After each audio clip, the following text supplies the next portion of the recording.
Welcome. Today I was watching Chris Lardalgi mix a My Chemical Romance song, and I thought, man, those guitars are clean, and man, those drums are clean. And then I thought, well, I could probably make guitar patches like that. And then I thought, well, I could probably just make a beat like that.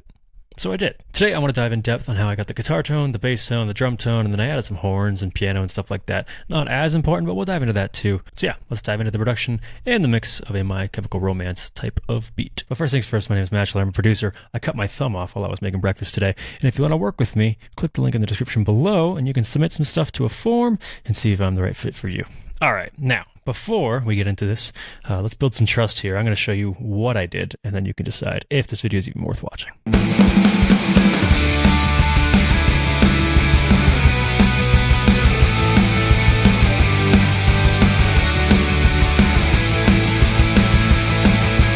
So, for the guitars, we're using Amplitube.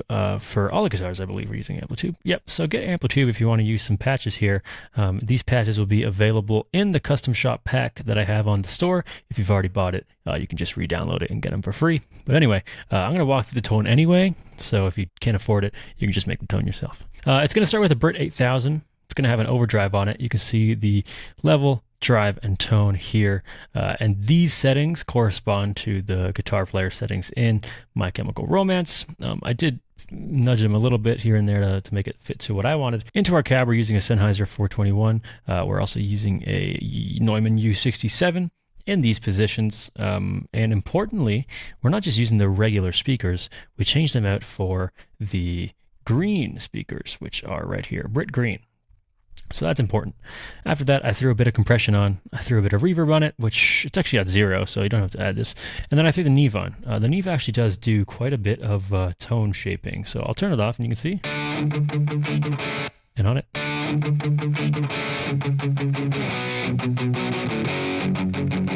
So it just brightens it up a little bit. I'm not even really touching the EQ or anything. It's just going through the Neve circuitry. So there's that. And then we just duplicate it left and right.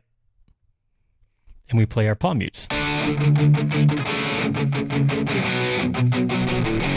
Now, for something like this, you're probably going to want to time these really well. I don't even think these are warped. They might be. No, they're not warped. Okay, so I can warp them, just get them really on grid for something like this.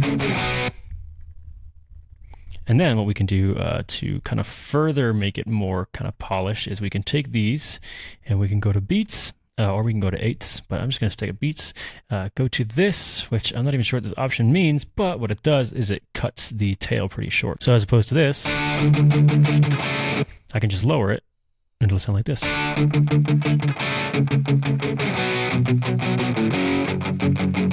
So I found a good happy medium, and that cleans up the palm mutes quite well. As for the chorus, I'm pretty sure...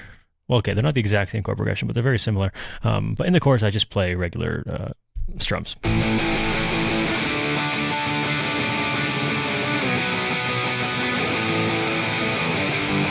And then the processing applied to both these tracks is as follows. Let me just move this here. So we've got a Pro Q. Looks like this, high-end boost, kind of boost in the low mids. The idea behind this was to kind of boost more of the, I call it like the bed, to boost more of the bed notes. So stuff like this. And this, while kind of like keeping this area a little lower because we're going to add more guitars that are going to fill in that high, mid, and high end. But we do have a high end boost here. You're not really adding too much like harshness, like something like this. A lot of harshness. This is just kind of adding air. So that's what I did for that. Next, we'll dive into the secondary guitars. These ones are slightly different. They have a patch that I called My Chemical Class Lead. There's V1 and V2. They're just slightly different. This one looks like this. These settings, again, the same sort of speakers, I believe. I think one of them is different. Yeah, the Brit T12G, I guess, on the right, with these microphones in these positions, U87 and an SM57. Going into a compressor, going into reverb, which again is off, so don't worry about that. Not going into a Neve, but going into a Pultec instead with a bit of a high-end boost at 10K. There's the first patch. Next one is very similar. It's called the same thing, but V1, or actually just called My Chemical Class Lead. It's got drive, it's got these settings, it's got these settings. The speakers, I believe, are the same. Yep. Compression and reverb. again. Oh, actually, we're using reverb on that one. Cool. So those two together are slightly different, and they sound like this.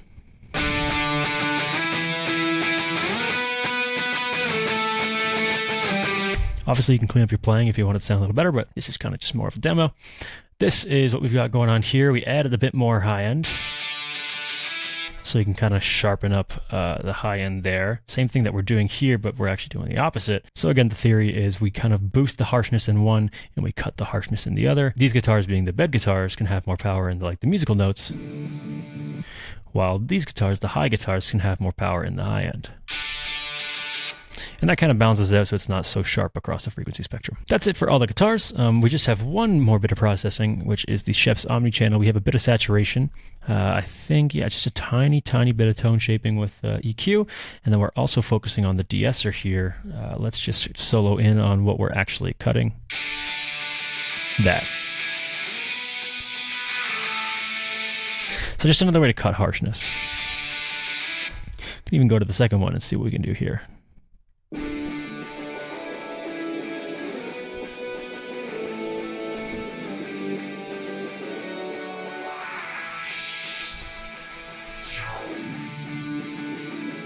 We could cut something like that. That's kind of boxy.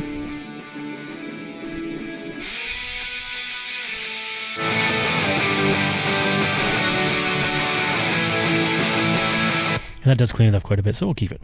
And there we go. That's it. Also adding a little boost here. Next, into our bass, we're using a Scarby pre-bass, just this regular contact patch. It's going into an Amplitude 5 amp, the SVT Pro, I believe.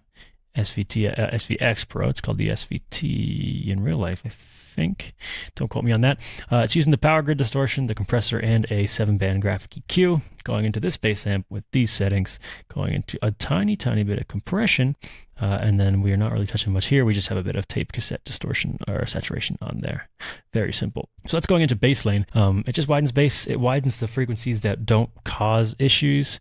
Well, I mean, 300 hertz, whatever. We can higher it a little bit. Then we're going into a Pro Q, cutting off some high end. Then we're going to go to an R bass because I really want that thickness, and that one pedal. The power grid pedal from the Amplitude 5 kind of gets rid of that low end. Then we're going into a Relife. Don't even know what this plugin does, but I have it on all my bass tracks. It just makes it sound better. Simple as that. Going into some EQ right here, boosting some highs so it cuts through the mix a little bit, and boosting some lows. I'll walk you through what these plugins sound like one by one, just so you have a better idea. And the amp. And the bass lane.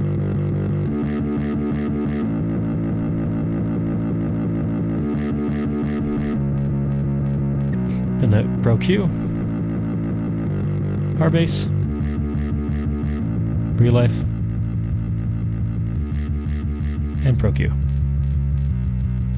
So really nice distorted sound. That's it for the bass. Into the drums, another important section here. We just have the Gospel EZX from Superior Drummer.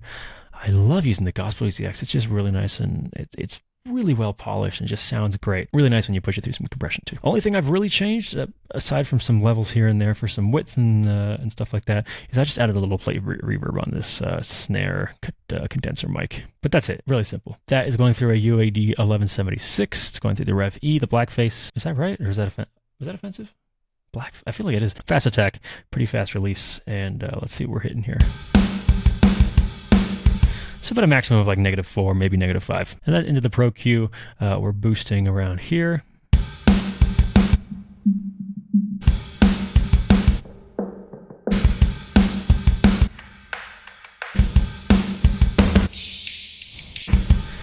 That's it. We've then got some piano. This is just Spitfire Labs. I didn't think too much about this piano. It's the Intimate Grand Piano. It's free.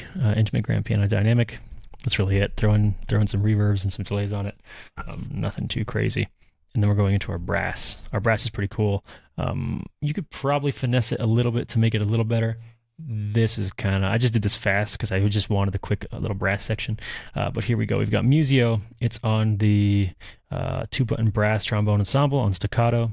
This one is the trombone staccato. This one is just trumpets legato. And this one is just a brass ensemble. So listening through it, this is what it sounds like.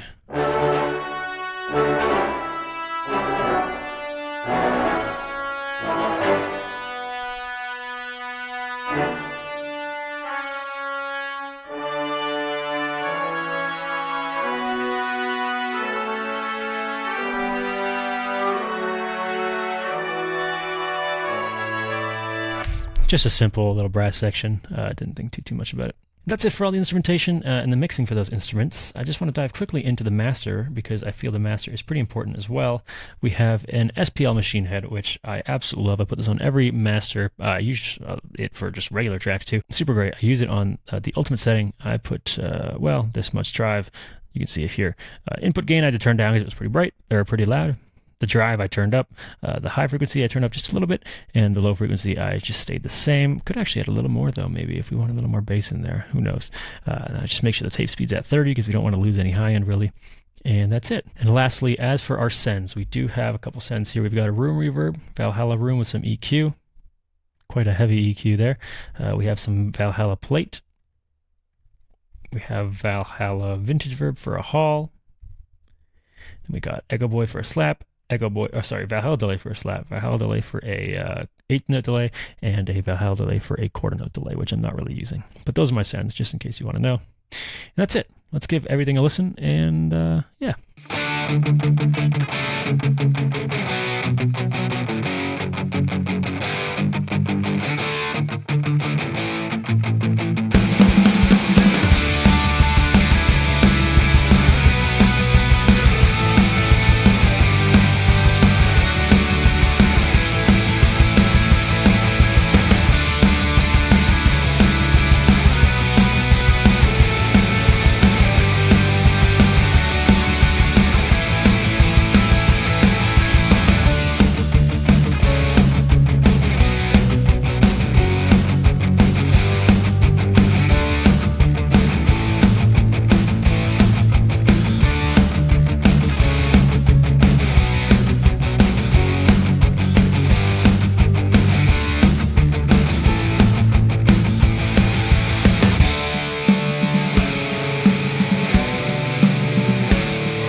So obviously it is a simpler beat. You can add so much to this. One thing I was thinking of is adding timpanis in this kind of orchestral section.